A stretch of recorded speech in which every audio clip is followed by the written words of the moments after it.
سکتہ، یہ چاروں مثالیں سکتہ کی ہیں، اور قرآن پاک میں یہ صرف 4 ہی مثالیں ہیں جن میں سکتہ واجب ہے، یعنی کرنا ضروری ہے۔ اب ہم نے پڑھنا ہے کہ سکتہ کس کو کہتے ہیں۔ سکتہ کا مطلب یہ ہوتا ہے کہ آواز روک کر، یعنی کچھ دیر کے لیے خاموش ہونا ہے اور سانس وہی جاری رکھنا ہے، سانس توڑنا نہیں ہے۔ اگر ہم نے سانس توڑ دیا، آواز خاموش کر لی، وہ وقف ہو جائے گا۔ جیسے ہم پڑھتے ہیں الحمدللہ رب العالمین، اور اب یہاں پہ عالمین پہ نون پہ میں رک گیا، میں نے آواز خاموش بھی ہو گیا، سانس بھی ٹوٹ گیا۔ آگے جب آیت نمبر 2 میں نے پڑھی تو سانس بھی نیا لیا، الحمدللہ رب العالمین الرحمن الرحیم، یہ ہوتا ہے وقف۔ لیکن سکتہ اور وقف میں فرق کیا ہے کہ وقف میں آواز یعنی خاموش ہو جاتے ہیں اور سانس دونوں ختم کر دیتے ہیں، لیکن سکتہ میں کیا ہوتا ہے کہ آواز ختم کر دینی ہے اور جو سانس ہے وہ ختم نہیں کرنا، سانس جاری رکھنا ہے۔ جیسے مثال کے طور پہ اب میں اس کو پڑھوں، اس میں لام میں سکتہ ہو رہا ہے، اب میں اس کو کیسے پڑھوں گا؟ کلا بل رانا، اب میرا سانس وہی ہے، آواز میں نے تھوڑی دیر کے لیے اپنی آواز کو روکا ہے لیکن سانس وہی تھا۔ پھر سنیں، کلا بل رانا، کلا بل رانا، یوں نہیں کرنا، کلا بل رانا، اس طرح نہیں پڑھنا، سانس وہی رکھنا ہے، ایک ہی سانس میں پڑھنا ہے، کلا بل رانا۔ سکتہ کا حکم کیا ہے کہ متحرک کو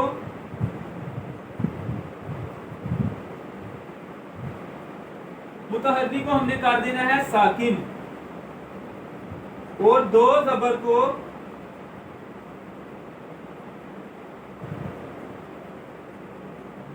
کو بدل دینا ہے الف سے۔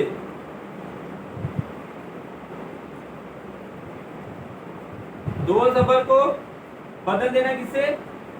الف سے۔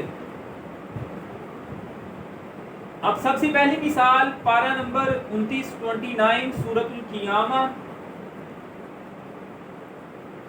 آیت نمبر 27، یا کوشش کیا کریں کہ جب پڑھ کے فارغ ہو جاتے ہیں تو آپ اپنے طور پر قرآن پاک میں نکال کر دیکھا کریں۔ اب اس مثال میں سکتہ وہاں پر لکھا ہوتا ہے، نون کے اوپر ہو رہا ہے سکتہ۔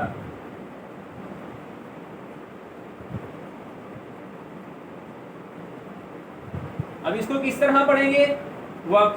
اب ہم نے پڑھا تھا سکتہ کا حکم کیا؟ متحرک کو ساکن کر دیں گے، تو یہ نون پر سکتہ ہونا ہے تو نون یہ پہلے سے ساکن ہے، تو لہذا یہ پہلے سے ساکن ہے، اس کو اسی طرح پڑھیں گے۔ وَقِيلَ مَنْ رَاقٍ، وَقِيلَ مَنْ رَاقٍ، یعنی آواز کو تھوڑی دیر روکنا ہے، سانس وہی جاری رکھنا ہے۔ اب آیت نمبر ایک اور آیت نمبر کہ پارہ نمبر 30 سورۃ المطففین، سورۃ المطففین آیت نمبر 14۔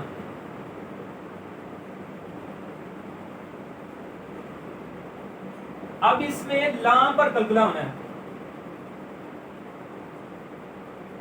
تو ہم نے سکتہ کا حکم کیا پڑھا ہے کہ متحرک کو کیا کرتے ہیں؟ ساکن، تو یہ لام پہلے سے ہی ساکن ہے، 2 زبر ہو تو اس کو الف سے بدل دینا، تو 2 زبر تو اس کے اوپر ہے ہی نہیں ہے، اس لیے الف سے نہیں بدلیں گے، تو اس کو جس طرح ہے یہ ایسے پڑھنا ہے، کلا بل رانا، کلا بل رانا، کلا بل رانا، سانس نہ بس ٹوٹنے پائے، بالکل ٹھیک پڑھا جائے گا، کلا بل رانا۔ اب اس کے بعد پارہ نمبر 23 سورہ یاسین شریف آیت نمبر 52 52۔ یہ کلمات بڑے مشکل ہیں، سمجھنے والے ہیں، تو آپ سے گزارش ہے اپنے طور پر بھی ان کو خود کوشش کرنی ہے آپ نے۔ اور یہ جو کلمہ ہے یہ تو ہم سورہ یاسین شریف اکثر لوگ پڑھتے ہیں، تو ان تمام کلمات میں سکتہ واجب ہے، اس کے علاوہ اور بھی قرآن پاک میں لکھے ہوتے ہیں لیکن وہ سکتہ واجب نہیں ہوتا۔ صرف 1 2 3 4 کلمات ایسے ہیں جن میں سکتہ واجب ہے، ضروری ہے، بقایا میں آپ نہ بھی کریں گے تو کوئی حرج نہیں۔ اب اس مثال میں نون کے اوپر سکتہ آ رہا ہے، اب ہم نے پڑھا تھا متحرک کو کیا کریں گے؟ ساکن،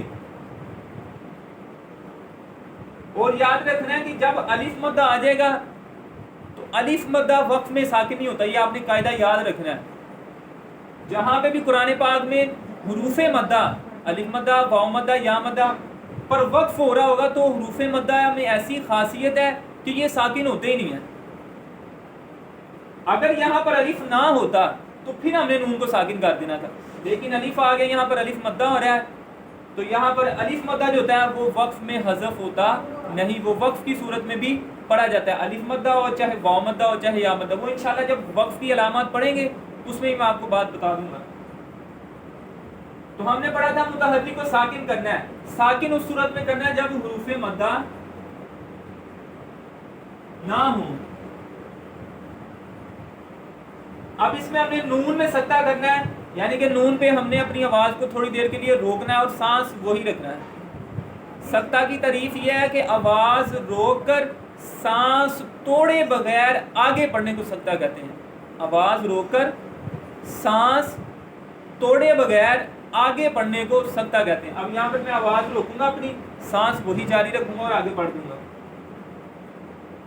من مرقدنا ھذا، یہاں پر الف مدہ بھی کرنا ہے، من مرقدنا ھذا، سانس نہیں لینا، یہ لفظ مشکل ہے، اس میں پڑھنے میں سانس ٹوٹنے کو آتا ہے لیکن توڑنا نہیں ہے۔ من مرقدنا ھذا، اس کے بعد پارہ نمبر 15 سورۃ الکہف آیت نمبر 1۔ اب یہ دیکھیں دو زبر آ گئی ہیں، تو اب ہم کیا کریں گے کہ دو زبر کی جگہ پر ایک زبر نہیں پڑھی جائے گی۔